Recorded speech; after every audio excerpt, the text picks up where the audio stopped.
Hello everybody, good morning. Greg here from Flowering Spikes, and today I want to do a quick video, hopefully quick, about Stravinsky's Firebird. I've been wanting to do this for a little while, and I think now I'm starting to sort of sell off certain versions. So while I have a whole bunch of them together, I thought this would be a really good time to do this. And I'm going to do a rundown of really how I interpret the pieces and which conductors I like the best, and talk a lot about the sound quality of each one, because this one is really interesting. It has things from labels that you wouldn't think sound great, things from labels that you generally do assume sound great that don't. And I'm not going to get too much into the weeds of analyzing the piece and the versions and the lengths and everything, because that's also up to the interpretation, and you can get out there with, it's kind of like Bruckner. You know, you have the 1910 version, the 1919 version, the 1945 version, but generally the 1919 is the one that's performed. I have a couple in here that go off of the original 1910 version. It's just longer, it includes more of the pantomimes, and then the 1945 version is even longer and includes more of the things, but most recordings you're going to find are going to be the Firebird suite. So the most common one that's performed is the 1919 suite, and that consists of the intro, the Firebird's dance, the round of princesses, the infernal dance, which everyone loves, the lullaby, and the finale. Various versions will contain more or less of the pantomimes, which, before we get into the records, I just want to say that the pantomime sections, to me, and when you listen to the full Firebird, it will have all of the pantomimes, or most of them, depending on how much of it they choose to perform. Most of them are like 3-4 minutes. I think there's one that's 6 or 7 minutes. And to me, musically, the pantomime pieces are probably the most interesting pieces in there, or at least in some way set the groundwork for what's going to happen in the larger orchestral movements. I'm also weird, and I like slower, quieter things in symphonic music. I don't always need it to be giant waltzes and marches and crescendi all the time. I wish someone had put out just the pantomime pieces. That would be really cool. I don't know if that exists, let me know. So the pantomime pieces really exists off of sort of like an octatonic structure. There's a lot of tritones in there, polychords, majors stacked on top of minors. It's all very modal. And I think they also set the tone for the bigger octatonic pieces and tritone pieces, like the Infernal Dance and those things. And I just think there's such interesting little segments of music. You know, it is obviously a ballet, so a lot of it has to do with the dance as well and how that works out. But a lot of times now we just get the versions of the Firebird that have the big sweeping orchestral pieces, which I love. I love everything about this piece, but some of them, including the finale, you know, with all the huge horns and all of that, is a little kind of majestic and not as jagged and avant-garde as some of the other smaller sections. And they just sound really interesting to my ear, you know. There's a lot of Phrygian in there with the flat seconds. There's a lot of Mixolydian with the flat 7. And those things also tie into it being Russian folk pieces and based off of that. Some people perform it with huge bombastic climaxes. Some people perform it more like a ballet. So there's a lot of interpretations with this piece. But anyhow, let's just get right into it with the first record. So the first version I have is this one, Haitink with the London Philharmonic Orchestra. I always prefer Haitink with the concerto bow. This one is just a collection of all 3 ballets. It has really nice sonics. It's not as huge as some of the other records or anything like that. And I think Haitink's version, I would say, is safe compared to a lot of the other ones. It just has a very proportioned reading of all of it, and it doesn't get too high or too low or too fast or too slow. Next up, this is Ansermet with L'Orchestre des Suisses Romands. And if you've seen other videos of mine, you know I do really love Ansermet when he's conducting ballet music. but I would like to put an addendum to that a little bit, and I would say French ballet music. This recording starts off where he's playing the intro really brisk, and I like the intro personally to be a little bit more creepy and mysterious and kind of wind into things. And he's playing it very fast. And also when he gets to like the infernal dance and those things, he's playing very slow also, which is very weird. I like it the other way. I wouldn't say it's boring, but I would say that it drags a little bit, and I'm not sure that he really captures what Stravinsky was going after in this very Russian folk tale, and it does sound a little bit more like a French ballet to me. This is Leinsdorf with the LA Phil for Sheffield Labs. I'm sure you guys know there's, I don't know how many, maybe 10 classical recordings done by Sheffield's lab. All of them sound stunning. This one, it is the 1910 version, but it just doesn't sound like any of the other versions. It sounds very clean, very proper.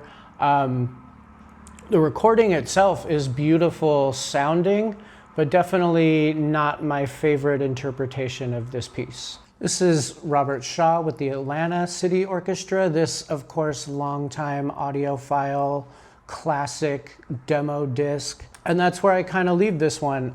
It sounds sonically maybe superior to any other version in this. Legendary bass drum in the Infernal Dance. This is a nice interpretation. It's very kind of majestic sounding, regal sounding. It doesn't get as dirty and as folky as some other versions, or as I like it to be. But as far as just being an absolutely stellar, incredible, huge drums, massive brass, beautiful sound stage, all of that stuff. This is a version, I mean, you could dial in your cartridge to this version, anything like on that level. Musically, it's good. It's kind of like the middle of the road for me. It's not as boring or as flat as some of the other versions that I just mentioned, but it's also doesn't hit the emotional or dramatic highs as some of the ones that are going to come. Stokowski with the LSO. This is a London Phase 4. Some people love Phase 4, some people hate Phase 4. I'm not going to die on either of those hills. There are certain Phase 4 recordings that I do really enjoy and some that I don't. This is from 1967. So of course at that time Stokowski, very old. I'm going to show you this picture now because I can never pass up an opportunity to show Leopold Stokowski with his teen bride. Just one of the weirdest and most mysterious photos I've ever seen of any conductor. I would say out of all of the recordings, this one for me really was like the sleeper hit of it. I didn't have very big expectations going into it. But I feel like Stokowski really understands what Stravinsky was going for.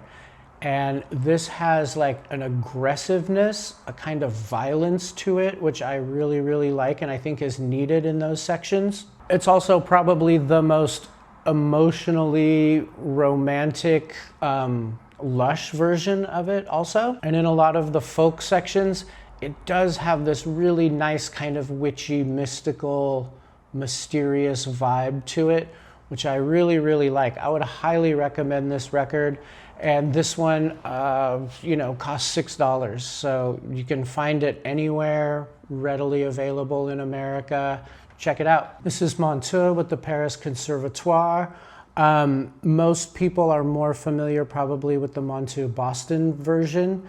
This version I really like a lot. He takes it more like a ballet in its presentation and in its demeanor, which I do really like because it is ballet music after all. I could be wrong about this, but I think Monteux debuted this for Stravinsky as well when it came out. I will double check that or someone let me know. Monteux's readings of Stravinsky to me are always great. This recording sounds very lyrical and organic.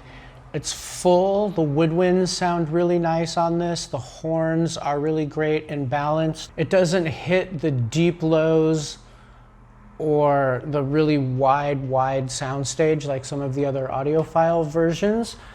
But this sounds great. And of course, this is a 1959 RCA living stereo, but pressed in the UK, which I've talked about before. These sound much better. Kind of like with one of the next titles, I think RCA vinyl itself was not very good, just like with Mercury. You know, a couple of people have told me since I've had the shop that they've heard from other people that Mercury actually used recycled vinyl in their first runs of a lot of the Living Presence series, and that's why you can get one and it looks like it's just in mint condition, and you put it on and it just crackles all over the place. So, you know, for most Mercuries, like, you really have to play grade those, because I've had ones where they just look flawless and then they don't play well at all. And the recycled vinyl theory would make sense to me. I wash a lot of records here, and I can always tell, like, if I have an early His Master's Voice ASD or an early Decca SXL, when I'm washing the records, when I put the water, the solution on there, and I'm moving the brush across it, it flattens out really perfectly almost every single time. And when I do the same thing with a Mercury or an RCA, the water goes in streaks and it beads up on there, which leads me to believe it's just a different compound that feels, to me, to my hand, it feels harder, and like it has something in there that's getting the water to bead on the surface. And I think the hardness might actually lead to that noise. Not exactly sure, you know, I'm not a scientist, I'm not doing scientific research here, but I wash a lot of records and I listen to a lot of records, and it also makes sense in the context of, like, those are American labels. And, you know, American labels, American products in general have always been based off of, you know, increased profit and lowering cost. And that goes back forever, you know, whereas these UK pressings, and especially Japanese pressings, German pressings, they're obviously still a business and want to make money, but I don't think making money is like the #1 thing on all of their lists. And I think with some of those labels, like a Telefunken or L'Oiseau Lyre, any of these labels, I feel like the vinyl solution that they're using is just far superior than what we had here in America. And the test of time is really proving that to us as we move on. Anyhow, I don't know what that rant was all about. I could make literally a whole video about this. I could film these things that I'm talking about. I could show you mint records, put like all of that, sound clips and visuals, and we could like really dive into all of it if anyone wants to see that. But anyhow, back to the list. This is EGUA with Minneapolis Symphony. This one, just like the Telarc Robert Shaw version, this is your #1 audiophile demo disc. Set your system up to it, show your system off with it, see what your system's made out of. It's so massive, it will shake the floor, it will shake the walls. Those drums in the Infernal Dance are just absolutely so huge and so crazy. But in getting that sound, kind of like the Phase 4 thing, I'm sure they're just close mic'd and then mixed in. So I wouldn't say it's the most organic, natural sound available. It sounds more like a studio recording in a way. And the performance is great. I love EGUA. I love all of his reference recordings albums. It's not as brutal, it's a little prettier, it's a little more romantic than some other interpretations. All around though, really great interpretation, killer version, total audiophile classic. If you've never heard this, check it out. If you can't find the vinyl, they're kind of rare and expensive, but you could stream it. Would definitely be on my upper echelon list of versions that you should hear. Dorati with the LSO, this is from 1961. This one, of course, long-standing Warhorse, sort of definitive version of this. You'll see many people say this is the best version of that. I don't agree with that, but it's definitely, you know, in the top 3. Incredible Mercury sound, so lifelike, so real. It's not going to go down as deep as some of those other versions. It's not going to be as huge sounding. And Dorati doesn't really take it as dynamic as some other conductors do. Just taking a guess, but being Hungarian and conducting this Russian music, he really, really understands the folk melodies and the rhythms of those sections. And they do sound natural and real to that style of music from that part of the world. Like, I don't get the sense that he's trying to fancy up or clean up the folk sections in here. They're just played straight and old world sounding, and it's really beautiful when you have that old world sound mixed with the very modern compositional styles that also exist in the piece, and sort of the push and the pull of those. His slower sections are really, really nice, really mysterious and interesting. This one also, I think, out of all the versions, is the fastest. Like, I would say there's versions of this where this is at least 10 BPM, 15 BPM faster.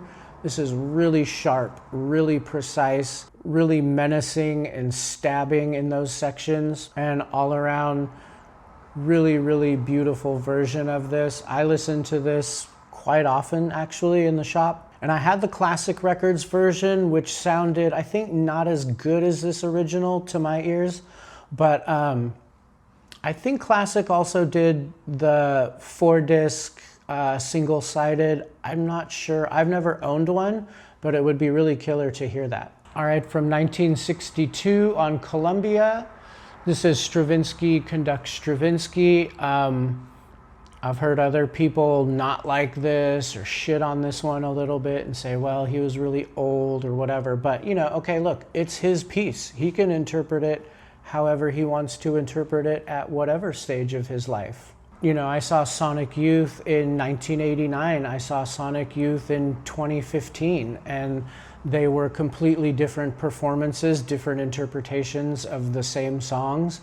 And I don't think you have to perform your songs exactly the same for 50 years like the Rolling Stones until you die. Things can mean different things to you at different points of your life. You could see them differently, hear them differently, you could want to try different things. And right out of the gate, I would also just like to say that I think there's somewhat of a myth in the audiophile world that all American Columbia records sound bad, and this record sounds really, really good. It's really crisp, clear, sharp. This is also the way Stravinsky is conducting it. This is probably the most unemotional of them. It's also played very brisk, very taut, very controlled, precise.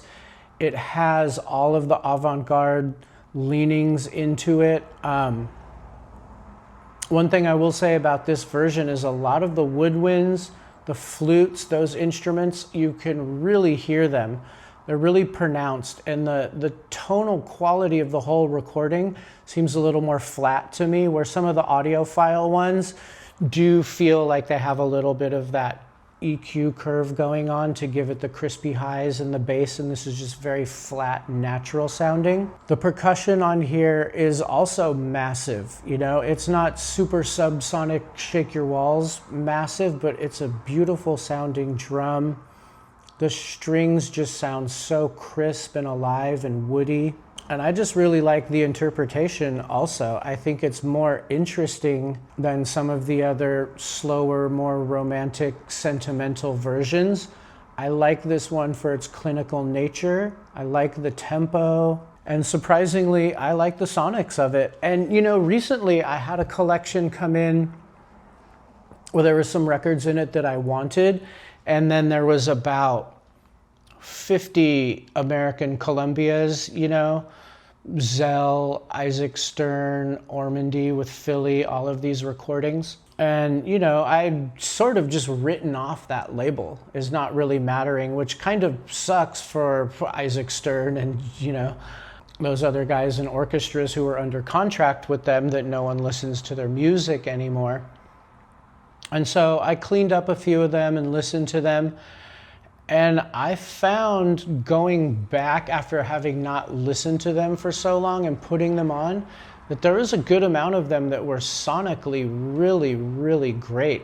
And I don't know if it's just a case of like, sometimes concepts or rumors sort of spread through communities like, don't listen to any of this, it's not good. And so we don't, you know? But going back and listening to like 20, 30 Columbias, I was like pleasantly, really, really surprised at how great some of them sounded. And of course, don't get me wrong, there are a good amount of them that sound like shit and are terrible. I think it's such a like case by case label. Like you really kind of just have to go through it and listen to them, because I think there are real gems sitting there in the Columbia US catalog that no one talks about, that none of us listen to. And on top of that, you know, this record is $6 record, so you can always pick them up easy. You could spend, you know, $900 on a Columbia SAX that probably sounds worse than this record. And what a great surprise, my #1 favorite version of Stravinsky's Firebird, conducted by Pierre Boulez, New York Philharmonic. This is from 1981. Again, CBS half mastered. Some people shit all over these. This record sounds phenomenal. One of the clearest, cleanest classical recordings I've ever heard. Pierre Boulez's interpretation of this has little pieces of everything that I love about all of the other ones. It has the sort of leanings into those super folky, dirty sections, the avant-garde sections, the tritones stacked, the rubbing, the dissonance is all there and accentuated. And that's one thing I didn't really mention too much earlier. Stravinsky is known for being dissonant, you know, and bringing dissonance into modern composition. And I don't like it when it's sort of skated over, you know. If it sounds harsh and aggressive or violent, I want it to sound that way right up front. And this has all of that. This is a mean version of this piece. This is a menacing version. And then the slower sections are played exactly the way I like to hear them, with that sort of moody, creepy, mysterious, lingering quality to them. And you know, when you're comparing versions like this, which this is the complete recording of the ballet, so it includes the pantomimes, and I think having those in there sets up the other sections just so much better for your ear sonically. And they create a lot of the tension, and then you get the bigger release in the other sections. I'm just listening for the pieces that are generally included in the 1919 suite. But I highly, highly recommend listening to the full, complete ballet as opposed to the suite, even though it's harder to find on vinyl. I think a lot of people started doing it more later on CD, just because of the time constraint and what you could fit on a half of a record. But yeah, my favorite version to listen to, and I listen to each of these versions. I mean, some of the crappier ones I only listened to once, but the ones when it came down to like my 5 or 6 favorites, I listened to those back to back over and over, rotated them, listened to them for about the last week off and on here at the shop. And this one to me is the biggest. It's definitely the most dynamic. I mean, the loud sections, the crescendos, they are massive. And the quiet sections are so whisper quiet. The dynamic range on this record is insane.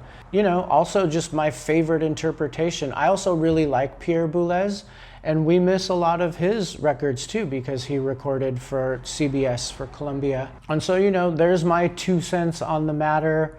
It would be cool to see other people make videos about their favorite versions of the Firebird. I don't know if I've seen one. Maybe that weird audiophilia guy made one some time ago. I don't really remember. I'm glad I got to make this video before I have to ship a few of these out. And I should have done one for Petrushka also, but I mean, I've sold so many of those. I have probably half of the versions that I once had left of that. But I will say my favorite Petrushka is the Dorati on Mercury. Absolutely killer version. That's about it. I will stop talking now. I will see you the next time I see you. Bye-bye.